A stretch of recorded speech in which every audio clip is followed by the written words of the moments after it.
إن الحمد لله نحمده ونستعينه ونستغفره ونعوذ بالله من شرور أنفسنا ومن سيئات أعمالنا من يهده الله فلا مضل له ومن يضلل فلا هادي له وأشهد أن لا إله إلا الله وحده لا شريك له وأشهد أن محمدا عبده ورسوله أما بعد قال الله تبارك وتعالى في كتابه الكريم بعد أن أقول أعوذ بالله من الشيطان الرجيم بسم اللہ الرحمن الرحیم وما آتاکم الرسول فخذوه وما نهاکم عنه فانتهوا قال رسول اللہ صلی اللہ علیہ وسلم ان اللہ كتب الإحسان على كل شيء رب اشرح لي صدری ويسر لي امری واحلل عقدة من لسانی يفقهوا قولی سبحانك لا علم لنا الا ما علمتنا انك انت العلیم الحکیم۔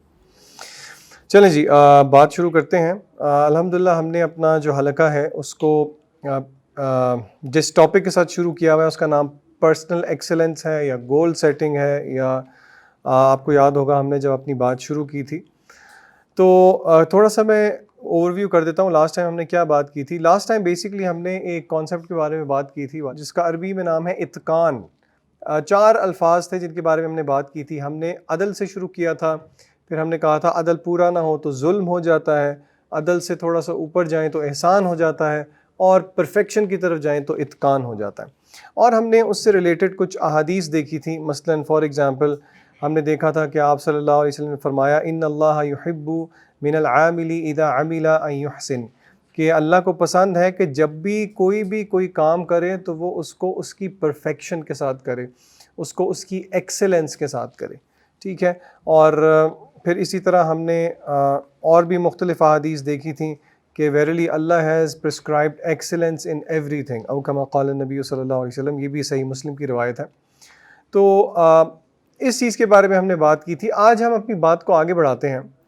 دیکھیے ہم ایک کانسیپٹ جو دیکھ رہے ہیں، یہ کانسیپٹ آپ کو ویسٹرن ورلڈ میں بہت زیادہ ملتا ہے، اور یہ کانسیپٹ ہے ایکسلنس کا، یعنی کہ آپ اپنی زندگی کے اندر زیادہ پروڈکٹیوٹی کیسے لے کے آ سکتے ہیں، زیادہ میننگ فل کیسے بنا سکتے ہیں۔ لیکن ہم نے یہ بات سمجھی تھی کہ بلکہ اپنے آپ سے سوال کیا تھا کہ ہم کیوں ان رولوں میں پڑیں، ہمیں کیا مصیبت پڑی ہے ایکسلنس کی، احسان کی، پرفیکشن کی؟ وہ اس لیے کیونکہ ہم نے کہا تھا کہ ہمارا دین بھی یہی تعلیمات دیتا ہے جس کی طرف اب ویسٹ میں رجحان زیادہ بڑھنا شروع ہو گیا ہے۔ کیوں بڑھنا شروع ہو گیا؟ کیونکہ مٹیریلزم بہت بڑھتا جا رہا ہے دن بدن، اور لوگ ڈس آرگنائزڈ ہوتے جا رہے ہیں اپنے ذاتی معاملات کو لے کے، اپنے سوشل معاملات کو لے کے، اپنی فیملی لائف کو لے کے۔ تو اسی لیے اس طرف بہت رجحان ہے کہ کس طرح ہم اپنی لائف میں ایک بیلنس کریٹ کریں۔ تو ویسٹ میں اس چیز کا بہت چرچا ہے، لیکن ہم نے یہ بات کی تھی کہ ہم ایک اسلامک فریم ورک دیکھیں گے ایکسلنس کا۔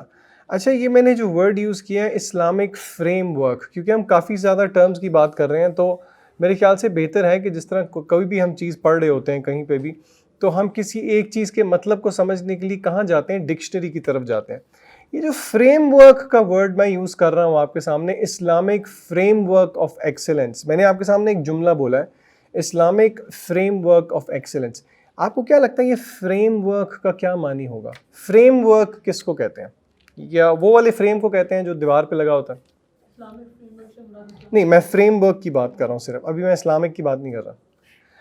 آکسفورڈ ایڈوانسڈ لرنرز ڈکشنری میں اگر آپ اس کی ڈیفینیشن دیکھیں تو فریم ورک کی ڈیفینیشن اس ڈکشنری میں ہے اے سیٹ آف بلیفس، آپ کا کچھ ایمان ہو کسی چیز پہ، آئیڈیاز، آپ کی کچھ سوچ ہو، کوئی فکر ہو، اینڈ رولز، آپ کے کوئی طے کردہ رولز ہوں، that is used as a basis for making judgments یا decisions۔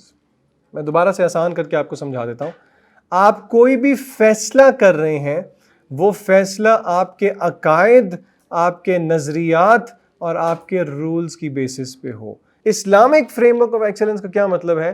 کہ ہمارے جو دینی عقائد ہیں، ہمارے جو دینی اصول ہیں، عام الفاظ میں جو کتاب و سنت کے اصول ہیں، ان کی روشنی میں یہ روز مرہ کے ڈیسیجنز میں اور آپ کیسے لیں کہ ہماری لائف میں ہم کس چیز کو اچیو کرنا چاہ رہے ہیں۔ ایونچولی ایک بندہ مومن اتقان کو دیکھتا ہے۔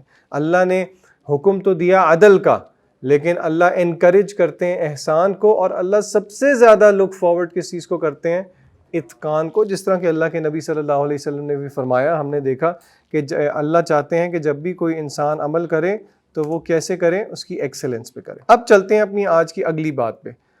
میں نے آپ کے سامنے لاسٹ حلقے میں اتقان کا معنی آپ کو ایکسپلین کیا تھا. کتاب و سنت کی روشنی میں ہم نے کچھ احادیث بھی دیکھی تھی.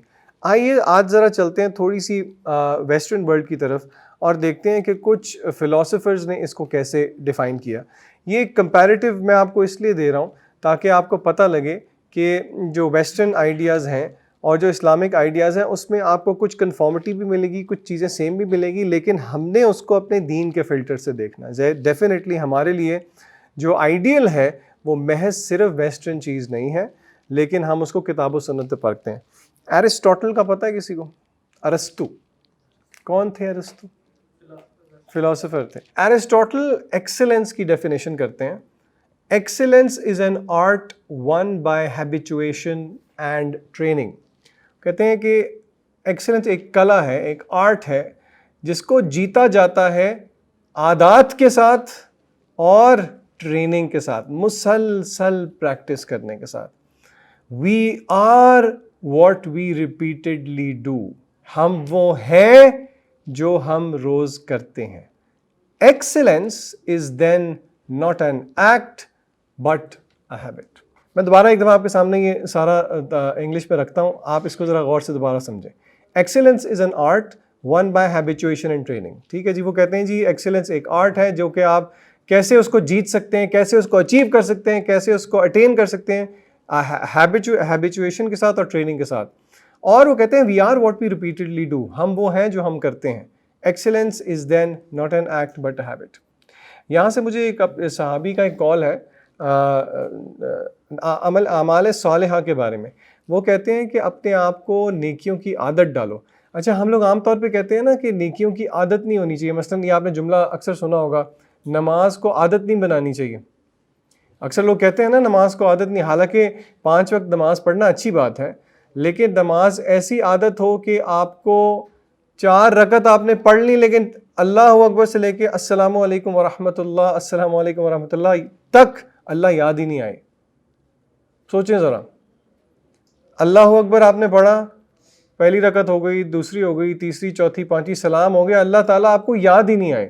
کیونکہ اگر اللہ تعالیٰ نماز کے اندر یاد آئے تو انسان کی کیا کیفیات ہوتی ہیں؟ نماز کو امپیکٹ چھوڑتی ہے انسان پہ کہ نہیں چھوڑتی؟ ان الصلاۃ تنہا عن الفحشاء والمنکر. نماز تو برائی سے روکتی ہے. نماز میں تو اقیم الصلاۃ لذکری، اللہ نے کہا نماز کو قائم کرو میری یاد کے لیے. تو پتہ یہ لگا کہ we are what we do. اور آپ یقین کریں اس میں بہت حقیقت بات ہے. We are what we repeatedly do.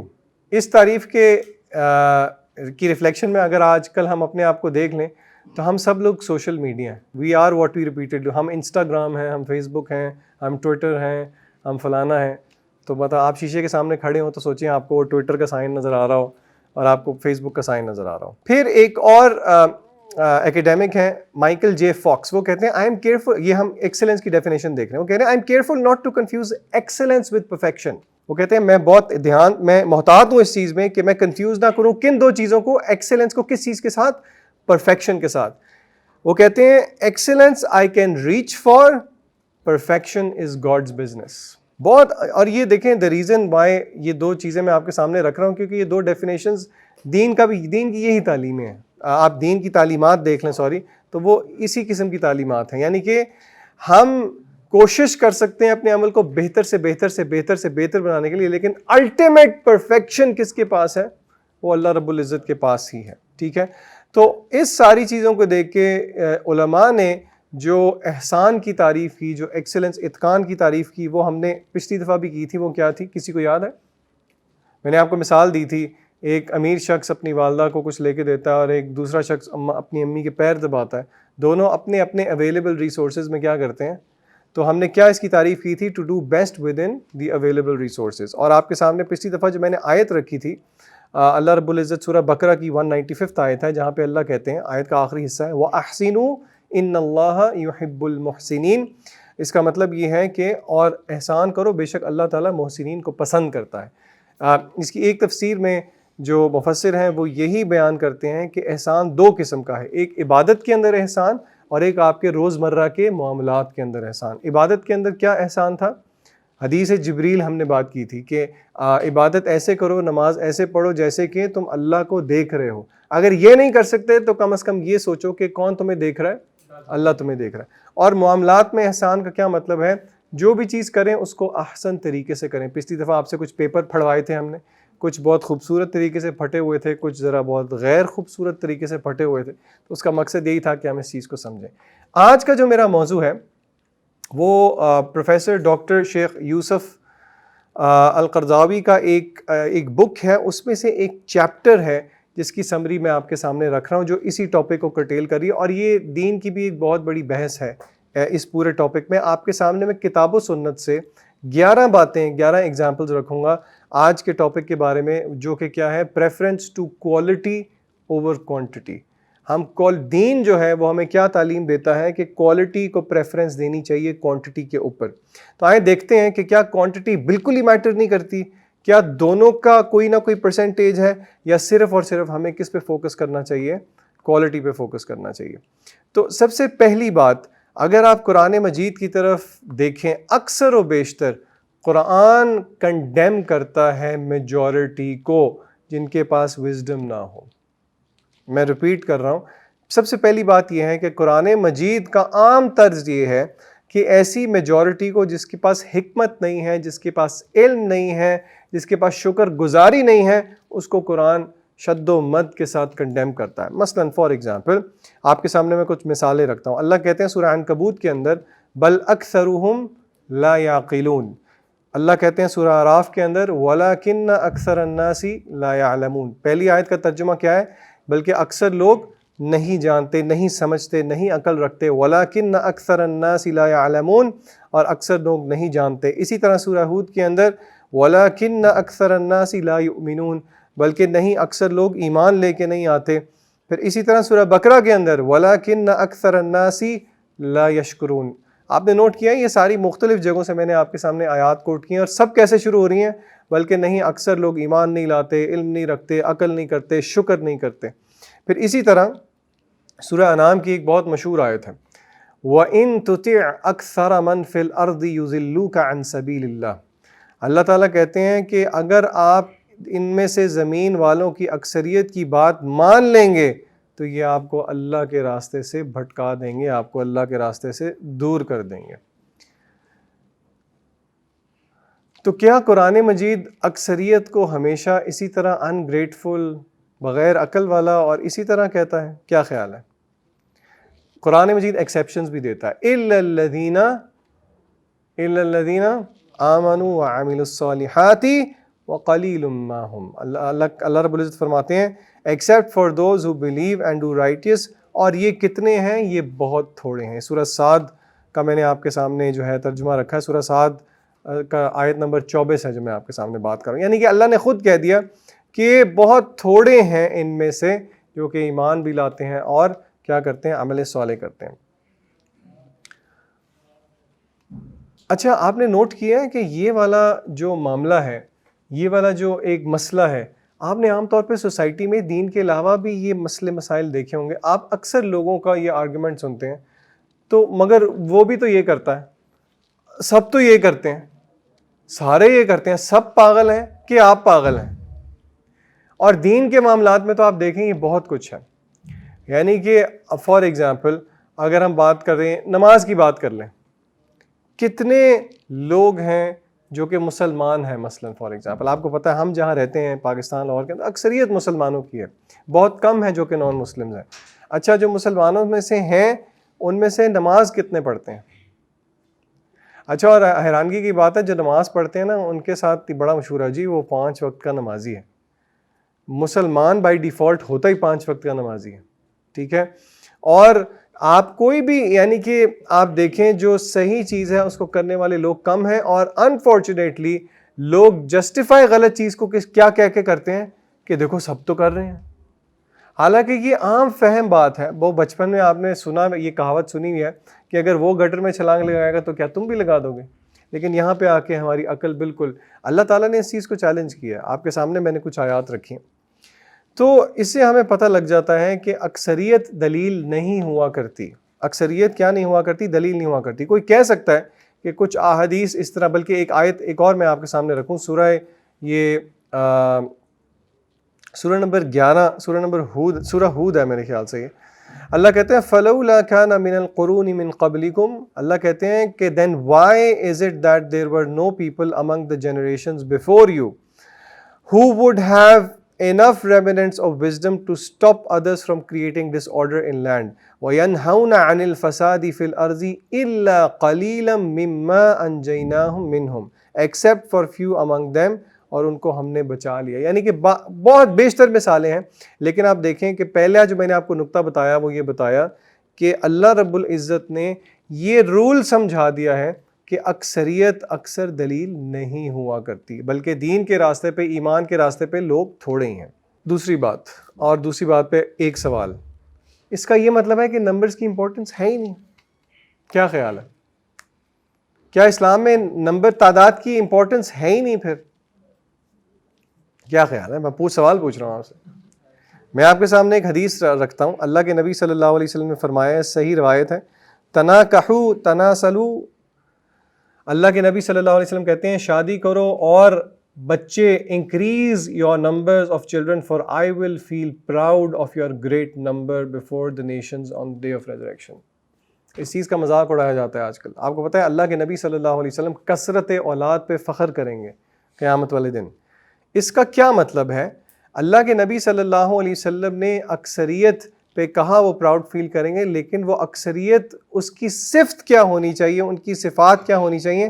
وہ اگنورنٹ نہیں ہونے چاہیے، وہ وزڈم سے خالی نہیں ہونے چاہیے، اللہ کے نافرمان نہیں ہونے چاہیے، بلکہ اللہ کے نبی صلی اللہ علیہ وسلم فخر محسوس کریں گے نیک لوگوں پہ جو عمل کرتے ہوں اور جو لوگوں کے لیے نفع بخش ہوں. ان لوگوں پہ اللہ کے نبی صلی اللہ علیہ وسلم فخر کریں گے. پھر اللہ کے نبی صلی اللہ علیہ وسلم نے ایک بات فرمائی لوگوں کے بارے میں، اور یہ حدیث جب آپ سنیں گے نا تو آپ کو بہت تسلی ہو جائے گی. کیا آپ کے ارد گرد اس طرح کے لوگ ہیں کہ آپ کبھی کبھی سوچتے ہیں یار ان کو مسئلہ کیا ہے؟ ان کا اصل میں مسئلہ نہیں ہوتا، لیکن آپ کو سمجھ نہیں آتی کہ ان کے ساتھ مسئلہ کیا ہے، ان کو مطلب کیا جس کو بہت ہارش الفاظ میں ہم لوگ ٹاکسک پیپل کہتے ہیں. چلیں ہم ٹاکسک نہیں کہتے، لیکن کیا آپ ایگری کرتے ہیں کہ سب سے نہیں بن پاتی آپ کی؟ ٹھیک ہے، یعنی کہ اگر آپ ریشو لے لیں 10 لوگوں میں سے ہو سکتا ہے کوئی ایک ہے. یعنی کہ فار ایگزامپل کون سا ایسا شخص ہے جس کے ساتھ آپ ڈیوو کے اندر فار ایگزامپل 4-5 گھنٹے کا اکٹھے بیٹھ کے سفر کرنا پسند کریں گے؟ اگر آپ کو آپشن دی جائے 10 کوئی ایسے لوگ جن کو آپ جانتے ہوں، تو آئی ایم شیور کہ اگر آپ کو آپشن دی جائے تو آپ اس میں سے کوئی ایسا ہی سلیکٹ کریں گے جس کے ساتھ آپ جو ہے شاید بات کرنے میں کمفرٹیبل ہوں، یا جس کے ساتھ آپ خاموش رہنے میں کمفرٹیبل ہوں. کیونکہ کچھ لوگوں کو بہت مسئلہ ہوتا ہے اگر آپ ان کے ساتھ بات نہ کریں. وہ کہتے ہیں جی آپ کیوں نہیں بات کر رہے، کیا مسئلہ ہو گیا آپ؟ اللہ کے نبی صلی اللہ علیہ وسلم نے لوگوں کی صفات بیان کرتے ہوئے بتایا کہ لوگ کیسے ہیں، اونٹوں کی طرح ہیں. People are like camels, out of 100 one can hardly find a single camel suitable to ride. یہ جو ہے صحیح مسلم کی روایت ہے، صحیح روایت ہے. اس کا کیا مطلب ہے، اور یہ ہمارے ایکسیلنس کے ٹاپک سے اور یہ ہمارے کوالٹی کے ٹاپک سے کیسے ریلیٹڈ ہے؟ یہ ہمیں بات بیسکلی جو ہم سمجھنا چاہ رہے ہیں وہ یہ ہے کہ اکثر جو لوگ ہیں، یہ بات آپ سمجھ لیں کہ وہ انسان ہر ایک کے ساتھ نہیں اس طرح کی بنا سکتا. اور اس کو ریٹروسپیکٹ میں بھی ہم دیکھ سکتے ہیں کہ میں اور آپ لوگوں کے لیے کیسے ہیں. کیا میں اور آپ لوگوں کے لیے ایزی گوئنگ ہیں؟ کیا میں اور آپ ایسے ہیں کہ لوگ میرے اور آپ کے ساتھ مل بیٹھ کے کمفرٹیبل فیل کرتے ہیں؟ کیا ہم ایسے تو نہیں ہیں کہ لوگ ہمارے ساتھ بیٹھ کے انکمفرٹیبل فیل کرتے ہیں؟ کیا ہم ایسے تو نہیں ہیں کہ ہمارے ساتھ بیٹھ کے لوگ ان کی عزت ایٹ سٹیک ہو جاتی ہے؟ کیا میں اور آپ ہر وقت ان کو روسٹ تو نہیں کرتے رہتے فار ایگزامپل، یا دوستوں کے اندر بہت زیادہ ہر وقت جھکتے تو نہیں مارتے رہتے، ہر وقت ایک دوسرے کی بےزتی تو نہیں کرتے رہتے؟ یہ بات بہت امپورٹنٹ اور سمجھنے والی ہے. اسی طرح اللہ کے نبی صلی اللہ علیہ وسلم نے فرمایا there is nothing in the world which is better than thousand of its own kind except man. یعنی کہ انسانیت کو نبی کریم صلی اللہ علیہ وسلم، انسانوں کو باقی ساری مخلوقات سے اللہ رب العزت نے اشرف قرار دیا. آئے تیسری چیز دیکھتے ہیں قرآن مجید سے ایک اور ایگزامپل. سورہ بقرہ میں طالوت کا ذکر ہے. اللہ کہتے ہیں کہ تو جب طالوت جو ہے set out along with his troops, اپنی آرمی کے ساتھ وہ چلے اور انہوں نے کہا کہ اللہ تمہیں آزمائے گا اس نہر کے ساتھ، تم میں سے جو اس میں سے نہیں پیے گا وہ میرا ہوگا. یعنی کہ اجازت کتنی تھی کہ بیسیکلی اللہ کی طرف سے ٹیسٹ کیا تھا کہ طالوت کی جو آرمی ہے وہ دل کھول کے پانی نہیں پی سکتی، بس وہ ایک مٹھی بھر کے پانی پی سکتی ہے، یہ اللہ کی طرف سے اجازت ہے. اب ایسا کیوں تھا، کیسے تھا؟ یہ اللہ کی طرف سے آزمائش تھی. تو اللہ کہتے ہیں کہ جس نے اس میں سے پی لیا، یعنی کہ کافی لوگوں نے اس میں سے سیر ہو کے پی لیا except for few of them. So when it was cross, یعنی کہ ریور کو کراس کر لیا، تو جو ان کے ساتھ ایمان لے کے آئے تھے انہوں نے کہا کہ there is no strength with us today against Jalut and his troop. جالوت کا کم من فئۃ قلیلۃ غلبت فئۃ کثیرۃ باذن اللہ واللہ مع الصابرین. یعنی کہ اللہ تعالیٰ نے اس سارے قصے کے اندر اینڈ پہ بیسکلی بتانے کی جو کوشش کی وہ یہ کی فہزموہم باذن اللہ، یعنی کہ انہوں نے طالوت کی آرمی نے جالوت کی آرمی کو ڈیفیٹ کر دیا اللہ کے اذن سے. اور اللہ اینڈ پہ ایک ٹائم لیس رول بتاتے ہیں. وہ ٹائم لیس رول کیا ہے؟ وہ یہ ہے کہ کتنے ہی چھوٹے گروپ ہیں جنہوں نے بڑوں کے اوپر حاوی آ گئے. کس کی ول کی وجہ سے؟ اللہ کی ول کی وجہ سے. اب آپ مجھے یہ بتائیں قرآن مجید کی اس ایگزامپل میں کون سی چیز امپورٹنٹ تھی؟ کوالٹی امپورٹنٹ تھی یا کوانٹٹی امپورٹنٹ تھی؟ کوالٹی امپورٹنٹ تھی. پھر اسی طرح چوتھی ایگزامپل، آئیے ذرا چلتے ہیں غزوہ بدر کے واقعے پہ. ہاں جی، غزوہ بدر کیا تھی، کیوں تھی؟ کوئی جلدی سے تھوڑا سا بتائے گا. غزوہ بدر کیا ہوا تھا؟ غزوہ بدر میں پہلی جنگ تھی، ٹھیک ہے، 313 مسلمان تھے. اور اللہ کہتے ہیں وَلَقَدْ نَصَرَكُمُ اللَّهُ بِبَدْرٍ وَأَنْتُمْ أَذِلَّةٌ، اور اللہ نے یقیناً تمہاری مدد کی بدر میں جب تم اذلہ، جب تم ویک تھے. فَاتَّقُوا اللَّهَ لَعَلَّكُمْ تَشْكُرُونَ، یعنی کہ اللہ کتنے مسلمان تھے؟ 313 مسلمان تھے. اللہ رب العزت فرماتے ہیں پہ سورہ انفال میں بھی اللہ نے اس کا ذکر کیا ہے کہ یاد کرو وَاذْكُرُوا، جب تم لوگ تھوڑے تھے، تعداد میں تھوڑے تھے اور زمین کے اندر اوپریس تھے اور تمہیں یہ ڈر تھا کہ لوگ تم سے چھین نہ لیں، تو اللہ رب العزت فرماتے ہیں کہ اللہ رب العزت نے تمہیں شیلٹر دیا اور تمہیں سپورٹ دی. فَأُولَٰئِكَ وَأَيَّدَهُمْ بِنَصْرِهِ. پھر اسی طرح ایک اور قرآن، اچھا یہ بیٹل آف بدر والا واقعہ تو ایک بہت سمپل سا ہے کہ ان کی تعداد تھوڑی تھی اور اللہ رب العزت نے ان کی مدد کی. جنگ حنین میں کیا ہوا تھا؟ کسی کو یاد ہے یا کسی کو پتہ ہے اس کا؟ جنگ حنین کیا تھی؟ کسی کو یاد ہے؟ یعنی کہ جو تعداد تھی وہ کیا تھی؟ جو آگے اس کی تعداد تھی وہ زیادہ تھی، لیکن مسلمانوں کا قصور کیا ہوا؟ ان سے غلطی کیا ہوئی غزوہ حنین کے موقع پہ؟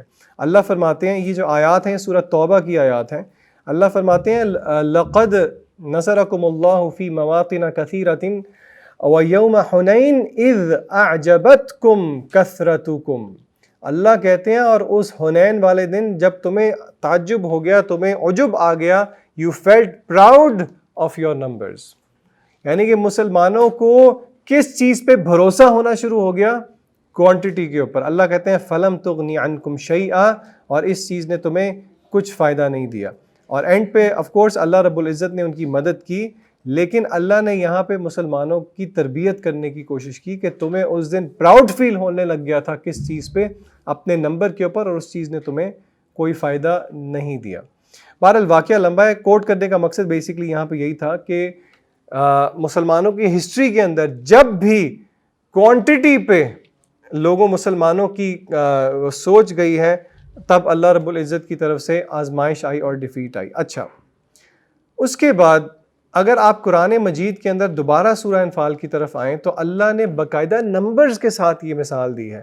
میں آپ کے سامنے ایک آیت پڑھتا ہوں، سورہ انفال کی 65 آیت ہے. اللہ کہتے ہیں یا ایھا النبی، اے نبی، حرض المؤمنین علی القتال، ان کو ابھاریے اللہ کی راہ میں قتال کرنے کے لیے. ان یکم منکم 20 صابرون یغلبوا 200. اللہ کہتے ہیں کہ اگر ان مسلمانوں میں سے 20 ہوئے، کتنے ہوئے؟ 20، جو کہ کیا ہوں؟ صبر کرنے والے ہوں. they will overcome 200. اللہ کہتے ہیں 20 صبر کرنے والے مسلمان 200 کے اوپر غالب آئیں گے. آپ اندازہ لگائیں یہ کس چیز کی بات ہو رہی ہے؟ یہ فزیکل بیٹل کی بات ہو رہی ہے. اور فزیکل بیٹل میں، اور میرے شیخ رحمہ اللہ وہ جب سورہ بقرہ کے اندر یہ ہم آیتیں پڑھ رہے تھے ساری یہ جو جہاد وغیرہ کی آیات ہیں، وہ کہتے ہیں کہ اللہ رب العزت نے جہاں بھی جہاد کا ذکر کیا ہے وہاں پہ کہیں بھی یہ نہیں کہا کہ اللہ طاقتوروں کے ساتھ ہے، اللہ نے یہی کہا ہے کہ اللہ متقین کے ساتھ ہے. یعنی کہ اللہ نے اس طرح کے مواقعوں کو، اس طرح کے موقعوں کو بھی جہاں پہ جہاد کی بات ہو رہی ہے، اس کو کس کے ساتھ جوڑا ہوا ہے؟ تقوی کے ساتھ جوڑا ہوا ہے. یعنی کہ جس کی للہیت جتنی زیادہ ہے اس کو اللہ اتنا کوالٹیٹیولی سپورٹ کرے گا. ٹھیک ہے. اور پھر اللہ رب العزت کہتے ہیں وَإِن يَكُم مِّنكُم مِّئَةٌ، اور اگر تم لوگ 100 ہو تو وہ کتنوں کو اوور کم کر لیں گے؟ يَغْلِبُوا أَلْفًا مِّنَ الَّذِينَ كَفَرُوا، یعنی کہ 100 1000 کو اوور کم کر لیں گے. یہ ریشو کتنی بنتی ہے؟ 1:10 کی ریشو بنتی ہے. اچھا، لیکن اگر اس آیت پہ میں اور آپ آج کل کے مسلمانوں کو قیاس کریں تو کیا معاملہ ہے؟ آپ ہم پہ قیاس چھوڑ دیں، اللہ رب العزت نے اسی صورت کے اندر، اس سے آگے والی آیت کے اندر ہمیں ایک تصویر دکھانے کی کوشش کی. اللہ کہتے ہیں اللہ نے تم سے تھوڑا سا برڈن ہلکا کیا اور اللہ کو پتہ ہے وَعَلِمَ أَنَّ فِيكُمْ ضَعْفًا، اللہ کو پتہ ہے کہ تمہارے اندر کمزوری آ گئی ہے. اب یہ کون سی کمزوری کی بات ہو رہی ہے؟ ایمانی کمزوری کی بات ہو رہی ہے.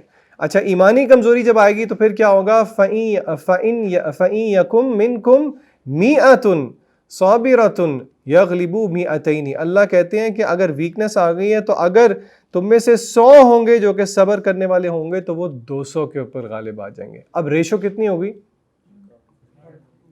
کتنی ہوگی؟ 100 to 200. ذرا میتھس کریں نا ذرا. 1:2 بنتی ہے. اور اللہ کہتے ہیں کہ وَإِن يَكُم مِّنكُمْ أَلْفٌ، اور اگر تم میں سے 1000 ہوں گے تو وہ اوور کم کر لیں گے 2000 کو. یعنی کہ دیکھیں اللہ تعالیٰ نے یہاں پہ نمبرز کے ساتھ بھی ہمیں سمجھا دیا. یہ بات، یہ جنگوں کی بات ہو رہی ہے کہ اگر تمہارا ایمان قوی ہے تو پھر سارا کا سارا تمہارا فوکس کوانٹٹی پہ نہیں ہونا چاہیے، کیونکہ اللہ نے کوانٹٹی کی ایگزامپل دے کے بات سمجھا دی کہ تم اگر تھوڑے بھی ہوگے تو تم غالب آؤ گے زیادہ تعداد کے اوپر. 7ویں ایگزامپل حضرت عمر رضی اللہ تعالیٰ عنہ. آپ کو پتہ ہے خلفاء راشدین کے اندر رضی اللہ تعالیٰ عنہم، ان سب کے اندر جو سب سے گولڈن ایرا تھا وہ کس کا تھا؟ حضرت عمر کا. گولڈن اس کا یہ مطلب نہیں ہے باقیوں کا گولڈن نہیں تھا، میرے کہنے کا مطلب ہے جو سب سے لمبا تھا اور جس پہ فتنے سب سے. آپ کو پتہ ہے کہ حضرت عثمان غنی رضی اللہ تعالیٰ عنہ کے بعد جو ہے ہماری ہسٹری کے اندر بہت سارے فتنے اللہ کے اذن سے شروع ہو گئے. حضرت ابو بکر کا دور خلافت بہت تھوڑا تھا. ٹھیک ہے، آلدو وہ تھوڑا تھا لیکن کوالٹیٹیولی اس میں بھی بہت کچھ تھا. لیکن اگر آپ ہسٹوریکل ایونٹس دیکھیں تو حضرت عمر کا جو دور تھا وہ ایک بہت گلوری والا دور تھا. کتنے سال آپ نے دور خلافت کی؟ کتنے سال؟ 12 سال؟ 12 سال نہیں ہے میرے خیال سے 9 یا 10 کچھ، واللہ عالم. لیکن یہ ہے کہ حضرت ابو بکر کا 1.5 سال تھا، حضرت ابو بکر کا غالباً 1.5 ایئر تھا، حضرت عمر کا بہت زیادہ تھا. حضرت عمر نے حضرت عمرو بن عاص رضی اللہ تعالیٰ عنہ کو بھیجا ایجپٹ کو کانکر کرنے کے لیے، اور انہوں نے جو آرمی، جو ٹروپس بھیجے وہ 4000 بھیجے. ٹھیک ہے، اور جب یہ جو ان کے آرمی کے چیف تھے، انہوں نے جب حضرت عمر سے کہا کہ مجھے مزید لوگ چاہیے تو مزید 4000 اور ان کی مدد کے لیے ٹروپس بھیجے. ٹوٹل کتنے ہو گئے؟ 8000. 4000 کے ساتھ ری انفورس کیا. اچھا، حضرت عمر نے جب دوبارہ یہ ری انفورسمنٹ کی، انہوں نے کہا میں بھیج تو رہا ہوں 4000 لیکن اصل میں یہ 12000 ہیں. 4 + 4 8 ہوتے ہیں، 12 کیسے ہو گئے؟ انہوں نے کہا وہ اس لیے کیونکہ یہ جو سیکنڈ ری انفورسمنٹ میں بھیج رہا ہوں 4000 کی، اس میں 4 صحابی ایسے ہیں جس میں سے ایک آدمی 1000 کے اوپر بھاری ہوگا. یہ آپ کو حضرت عمر کی تاریخ میں ملتا ہے اور یہ بہت تاریخی، ان کے تاریخی الفاظ ہیں. انہوں نے کہا کہ میں اس کو کنسیڈر کرو 12000 کی آرمی، اور ان 12000 کی آرمی کو شکست نہیں ہونی چاہیے. تو آپ دیکھیں یہاں پہ حضرت عمر نے، اور آپ دیکھیں یہ حضرت عمر کوئی درس دیتے ہوئے بات نہیں سمجھا رہے تھے، یہ رن ٹائم پہ ایک آرمی کی ری انفورسمنٹ. آپ سوچیں ذرا یہ کتنا کرٹیکل موقع ہے. آرمی کی ری انفورسمنٹ ہو رہی ہے، ایک تو پہلے ٹروپس بھیج دیے 4000 اور پھر ری انفورسمنٹ ہو رہی ہے، اور ری انفورسمنٹ میں آپ کا اللہ پہ بھروسہ اتنا ہے، آپ کہتے ہیں کہ ان 4000 میں 4 بندہ ایسا ہے جو کہ 1000 پہ بھاری ہے. یعنی کہ پریکٹیکلی آپ ان لوگوں کا ایمان دیکھیں. اور پھر اسی طرح حضرت عمر کے واقعے، حضرت عمر کی سیرت میں سے ہمیں ایک واقعہ ملتا ہے، بہت اچھا واقعہ ہے. وہ ایک دفعہ حضرت عمر کچھ صحابہ کے ساتھ ایک بہت بڑے گھر میں بیٹھے ہوئے تھے، کچھ صحابہ کے ساتھ. تو حضرت عمر نے سب صحابہ کو کہا کہ تمہاری سب کی کیا خواہش ہے، یعنی کہ گھر کے اس کو دیکھ کے انہوں نے حضرت عمر نے یہ سوال کیا. تو ایک صحابی نے کہا کہ میری یہ خواہش ہے کہ میرے پاس اتنے سلور درہم کے کوائنز ہو جائیں جو کہ اس گھر کو بھر لیں اور میں اللہ کی راہ میں ان کو خرچ کر دوں. یہ کن سے پوچھا جا رہا تھا؟ صحابہ سے پوچھا جا رہا تھا. اور دوسرے نے کہا کہ میری خواہش یہ ہے کہ میرے پاس اس گھر سے بھرے ہوئے گولڈ دینارز ہوں، وہ میں سارے اللہ کی راہ میں خرچ کر دوں. مجھے بتائیں ان دو صحابہ میں سے زیادہ کوالٹیٹیو کون تھا، سلور والا کہ گولڈ والا؟ آپ کو پتہ ہے حضرت عمر کا کیا جواب تھا؟ حضرت عمر کا جواب یہ تھا، میری خواہش یہ ہے کہ میرے پاس آدمی ہوں ابو عبیدہ بن جراح جیسے، معاذ بن جبل جیسے، اور the slave of Abu Huzaifa equal to the size of this house، اور پھر میں ان کو یوز کروں گا اللہ رب العزت کی راہ میں. یعنی کہ اگین یہاں پہ آپ کو ایک سوچ حضرت عمر کی ریفلیکٹیو مل رہی ہے کہ دیکھیں ان کی سوچ کیا تھی. باقی صحابہ نے بھی اللہ کی راہ میں انفاق فی سبیل اللہ مال خرچ کرنے کی بات کی، لیکن حضرت عمر نے کہا، اور کن صحابہ کے نام لیے، یہ بہت جلیل القدر صحابی تھے سارے جن کے انہوں نے نام لیے. اچھا، یہ سارا کچھ سن کے اب ذرا ہم تھوڑا سا کنٹراسٹ کرتے ہیں. مسلمانوں کی تعداد کیا ہے گلوبلی؟ 2.2 بلین. اچھا جی، یہ نمبر ذہن میں رکھیں، حضرت عمر کے یہ کہے ہوئے الفاظ ذہن میں رکھیں، قرآن مجید کی ساری آیات جو میں نے آپ کو بتائیں وہ ذہن میں رکھیں، اور پھر یہ حدیث سنیں. اللہ کے نبی صلی اللہ علیہ وسلم کی یہ حدیث ہے، یہ صحیح جامع صغیر میں بھی ہے، سنن ابی داؤد میں بھی ہے، اور یہ صحیح روایت ہے. اللہ کے نبی صلی اللہ علیہ وسلم نے فرمایا کہ یوشک ان تداعی، a time will come، ایک وقت آئے گا جب امتیں جو ہیں وہ تمہیں ہر طرف سے گھیر لیں گی. کیوں جی؟ سنی ہوئی حدیث، ایک وقت آئے گا جب امتیں تمہیں ہر وقت سے گھیر لیں گی، بالکل ایسے جیسے کہ کھانے کی ٹیبل پہ کھانے والوں کو دعوت دی جاتی ہے. کیوں جی؟ جب کھانے کی ٹیبل پہ دعوت دی جاتی، آج کا ہمارے کلچر میں تو آپ کے سامنے ہے. کسی صحابی نے پوچھ لیا، یا رسول اللہ کہ کیا ہم تعداد میں بہت تھوڑے ہوں گے؟ تو اللہ کے نبی صلی اللہ علیہ وسلم نے فرمایا، بل انتم کثیر، نہیں بلکہ تم لوگ بہت زیادہ ہوگے، اتنے زیادہ ہوگے جیسے کہ پانی کے اوپر جھاگ ہوتی ہے، لیکن اللہ رب العزت تمہارے دشمنوں کے دلوں سے تمہارا رعب نکال دے گا. آپ کو پتہ ہے اللہ کے نبی صلی اللہ علیہ وسلم کا جو رعب ہے اللہ نے ان کے اینیمیز کے دلوں میں ڈالا ہوا تھا. اور غالباً حدیث میں آتا ہے کہ کتنے مہینوں کی مسافت سے، کتنے مہینے، ایک دو، کچھ روایات میں آتا ہے کہ اتنے مہینوں کی مسافت سے اللہ کے نبی صلی اللہ علیہ وسلم کا رعب ان کے دشمنوں کے دلوں میں اللہ رب العزت ڈال دیا کرتے تھے. تو اللہ کے نبی صلی اللہ علیہ وسلم کہتے ہیں کہ تمہارے دشمنوں کے دلوں سے تمہارا ڈر نکل جائے گا. اس حدیث کو ذرا as nation, as Muslim nation, میں صرف پاکستانی نیشن کی بات نہیں کر رہا، میں کہہ رہا ہوں تھوڑا اور ڈائنامک ہو کے دیکھیں، پوری امت مسلمہ پہ دیکھیں. پوری امت مسلمہ بلکہ پوری دنیا جو ہے اس کو کس چیز پہ فخر ہے؟ آج آپ کو پتہ ہے پوری دنیا کو کس چیز پہ فخر ہے؟ پوری دنیا کی جو نیشنز ہیں ان کو اس چیز پہ فخر ہے کہ ہماری اکانومی اسٹرانگ ہے، ہماری آرمی اسٹرانگ ہے، ہماری میڈیسن اسٹرانگ ہے، ہماری آرٹیفیشل انٹیلیجنس اسٹرانگ ہے. یہ بالکل وہی نریٹو ہے جو عاد اور سمود کا تھا. وہ کیا کہا کرتے تھے؟ کون ہے ہم سے زیادہ، اشد منا قوہ، ہم سے زیادہ طاقتور. اللہ کے نبی صلی اللہ علیہ وسلم نے کہا، اور آپ اگر حضرت عمر کے دور دیکھ لیں، حضرت ابو بکر کا دور دیکھ لیں، حالانکہ ٹیکنالوجی اس دور میں بالکل نہیں تھی، لیکن ان کے پاس جو طاقت تھی وہ کس چیز کی تھی؟ ایمان کی طاقت تھی، جس کی وجہ سے اللہ رب العزت نے قرآن میں یہ کہہ دیا تھا کہ اگر تم 20 ہو گئے تو تم 200 کے اوپر آؤ گے، 100 ہو گئے تو 1000 کے اوپر غالب آؤ گے. اللہ کے نبی صلی اللہ علیہ وسلم نے کہا کہ تمہارے دشمنوں کے دلوں کے اندر تمہارا رعب کوئی نہیں ہوگا، اور اللہ تمہارے دلوں کے اندر وہن ڈال دیں گے. صحابہ نے پوچھا یہ وہن کیا ہے؟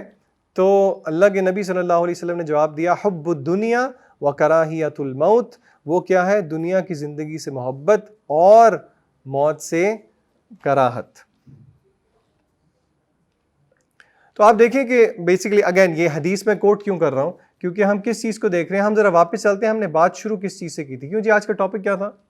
ہم کس چیز کو سمجھ رہے ہیں؟ ہم دیکھ رہے ہیں کہ شریعت، Islamic frame work personal excellence میں ہمیں کیا چیز سمجھانے کی کوشش کرتا ہے کہ ہم کس چیز کو پریفر کریں گے، کوالٹی کو پریفر کریں گے کوانٹٹی پہ.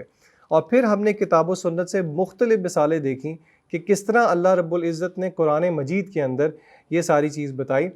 9ویں جو میں آپ کو مثال دینا چاہ رہا ہوں وہ یہ ہے، اکثر کوانٹٹی کو دیکھ کے انسان تو انسان ہے نا، وہ یہ ماننے کو تیار نہیں ہوتا کہ نہیں یہ تو دیکھیں ایمانی باتیں تھیں، وہ صحابہ تھے اور وہ قرآن مجید کی آیات تھیں، وہ نبی صلی اللہ علیہ وسلم کا دور تھا. اللہ نے اس چیز کو بھی سمجھانے کی کوشش کی کہ ضروری نہیں ہے اگر تمہیں کوئی چیز بہت لش پش نظر آ رہی ہے. فار ایگزامپل اگر آپ اس وقت ویسٹرن ورلڈ کو دیکھتے ہیں، یا آپ ٹیکنالوجیکل ایڈوانسمنٹ دیکھتے ہیں، یا آپ آرٹیفیشل انٹیلیجنس کی ایڈوانسمنٹ دیکھتے ہیں، میڈیسن کی ایڈوانسمنٹ دیکھتے ہیں، اور آپ نام لے لیں آپ جس کی بھی ایڈوانسمنٹ دیکھتے ہیں، اللہ نے سورہ منافقون کے اندر فرمایا وَإِذَا رَأَيْتَهُمْ تُعْجِبُكَ أَجْسَامُهُمْ. اللہ فرماتے ہیں جب آپ ان کو دیکھیں گے تو ان کی فزیک آپ کو بہت اٹریکٹ کرے گی. اس کو آپ فرد لیول پہ بھی دیکھیں، اس کو آپ نیشن لیول پہ بھی دیکھیں. لیکن اللہ نے منافقین کی حقیقت کیا بتائی؟ کوانٹیٹیولی وہ نظر آ رہے ہیں بڑے جسم کے ساتھ، لیکن کأنہم خشب مسندہ یحسبون کل صیحۃ علیہم. اللہ کہتے ہیں وہ ایسے ہیں جیسے پھوس، ایک لکڑی ہوتی ہے نا جس کو دیمک نے کھایا، وہ بالکل خالی ہوتی ہے، بس اس کو ٹیک دے کے آپ نے رکھا ہوا ہے. وہ سمجھتے ہیں کہ جو کوئی بھی بول رہا ہے بس وہ انہی کے خلاف بول رہا ہے. اسی طرح اللہ رب العزت نے عاد کی قوم کا ایک ٹریٹ بتایا ہود علیہ السلام کے الفاظ میں. وہ کہتے ہیں وَزَادَكُمْ فِي الْخَلْقِ بَسْطًا and gave you instead strength in physique. یعنی کہ ان کو بھی اللہ رب العزت نے، آپ کو پتہ ہے عاد اور ثمود جو ہیں، آپ اگر ٹریڈیشنز دیکھیں اور ہم سب کو پتہ ہے کہ وہ ہمارے سائز کے حساب سے بہت جو ہے وہ بڑے تھے. اور اسی طرح اللہ رب العزت بلکہ ایک صحیح حدیث ہے قیامت کے دن بلکہ پرسن جو ہے ایک بہت بھاری بھرکم بندے کو لے کے آیا جائے گا، اور اللہ کی آنکھوں میں اس کا وزن جو ہے وہ بالکل ذرہ برابر بھی نہیں ہوگا، اور اس کے لیے قیامت کے دن میزان بھی نہیں لگائے جائیں گے. جیسے کہ پھر اللہ کے نبی صلی اللہ علیہ وسلم نے سورۃ الکہف کی آیت پڑھی فَلَا نُقِيمُ لَهُمْ يَوْمَ الْقِيَامَةِ وَزْنًا. اچھا اب سوال یہ پیدا ہوتا ہے، ہم نے اب دوسری سائڈ پہ فزیکل ایسپیکٹ کی بھی نیگیشن کر لی، تو کیا اسلام فزیکل چیز کو یا کوانٹیٹیو چیز کو بالکل بھی گھاس نہیں ڈالتا؟ ابھی ہم نے یہ اجسام کی بات کی، خاص طور منافقین کی بات کر لی، عاد اور ثمود کی بات کر لی. آ جائیں پرسنل ایکسلنس کی طرف.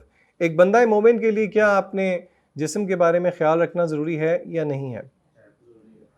ضروری ہے. ثبوت ثابت کریں کتاب و سنت سے. طالوت علیہ السلام کا ہی ذکر کرتے ہوئے سورہ بقرہ میں اللہ نے ان کی تعریف کی اور کیا کہا؟ وَزَادَهُ بَسْطًا فِي الْعِلْمِ وَالْجِسْمِ. اللہ کہتے ہیں اور اللہ نے ان کو اپنے ان کے اسٹریچر میں، ان کے نالج میں انکریز کیا اور ان کی فزیک میں انکریز کیا. اور اسی طرح ایک مشہور صحیح حدیث کا ایک حصہ ہے کہ اِنَّ لِبَدَنِكَ عَلَيْكَ حق، کہ آپ کے بدن کا بھی آپ پہ کیا ہے؟ حق ہے. آپ کے بدن کا بھی آپ پہ حق ہے. پرسنل ایکسلنس میں یہ چیز آتی ہے کہ آپ اپنے بدن کا بھی خیال رکھیں.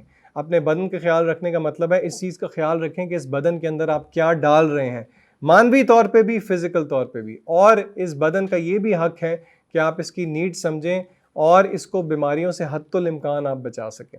اسی طرح اللہ کے نبی صلی اللہ علیہ وسلم فرمایا المؤمن القوی خیر وَأَحَبُّ إِلَى اللَّهِ مِنَ الْمُؤْمِنِ الضَّعِيفِ. اللہ تعالیٰ کو ایک اسٹرانگ بلیور جو ہے وہ زیادہ محبوب ہے ایک ویک بلیور سے. اس سے مراد فزیکل اسٹرینتھ بھی ہو سکتی ہے، محدثین نے اس کی شرح کرتے ہوئے کہا، اور اس سے مراد ایمان کی اسٹرینتھ بھی ہو سکتی ہے. لیکن ہمیں یہ بات یاد رکھنی ہے کہ یہ ان دونوں کا ایک بیلنس ہے.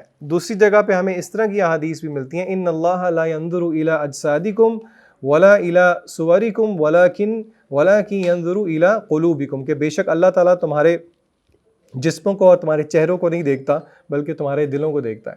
اس حدیث کو سن کے کچھ بھائی کہتے ہیں دیکھا اس لیے میں نے آپ کو کہا تھا داڑھی رکھنا ضروری نہیں ہے. نہیں، اس کا یہ بھی مطلب نہیں ہے. اس کا یہ مطلب ہے وہ کہیں گے دیکھیں آپ صلی اللہ علیہ وسلم نے خود کہا کہ دیکھو اللہ تمہارے جسموں کو بھی نہیں دیکھتا، تمہارے چہروں کو بھی نہیں دیکھتا، لیکن تمہارے دل کو دیکھتا ہے. اگر دل صاف ہو تو نبی کریم صلی اللہ علیہ وسلم کے فرامین پہ بندہ عمل کرے گا اور ایک بندہ مومن جو ہے وہ داڑھی رکھے گا، کیونکہ وہ آپ صلی اللہ علیہ وسلم کا حکم تھا۔ اور پھر اینڈ پہ وہ ساری احادیث میں آپ کے سامنے ایک دفعہ یاد دہانی کے لیے دوبارہ رکھتا ہوں، جو میں نے پچھلی دفعہ بھی رکھی تھی، جو آج میں نے آپ کو شروع میں بھی بتائیں، کہ اللہ کے نبی صلی اللہ علیہ وسلم نے کیا فرمایا۔ یعنی کہ چلیں اگر میں سمرائز کر لوں آج کی بات کو 2 باتوں کے اندر، تو وہ یہ ہے، نمبر 1، دین پریفرنس کس کو دیتا ہے؟ کوالٹی کو دیتا ہے، اور اس کو میں ری انفورس کروں گا سورہ ملک کی اس آیت کے ساتھ، الذی خلق الموت والحیات لیبلوکم ایکم احسن عملا، کہ اللہ نے موت اور زندگی کا سلسلہ پیدا کیا یہ چیک کرنے کے لیے کہ تم میں سے اپنے عمل کے اندر احسن کون ہے۔ علماء کہتے ہیں ایہم اکثر عملا نہیں اللہ نے کہا، کوانٹٹی نہیں کہا بلکہ کوالٹی کہا۔ اور اس آیت کی تفسیر میں فضیل ابن عیاض نے اس کی کیا تفسیر کی؟ احسن عمل کا کیا مطلب ہے؟ کہ وہ کریکٹ ہو اور وہ سنت کے مطابق ہو۔ کریکٹ کا مطلب کیا ہے؟ کہ وہ اخلاص کے ساتھ ہو، اور سنت کے مطابق کا مطلب کہ وہ اللہ کے نبی صلی اللہ علیہ وسلم کے فرامین کے مطابق ہو۔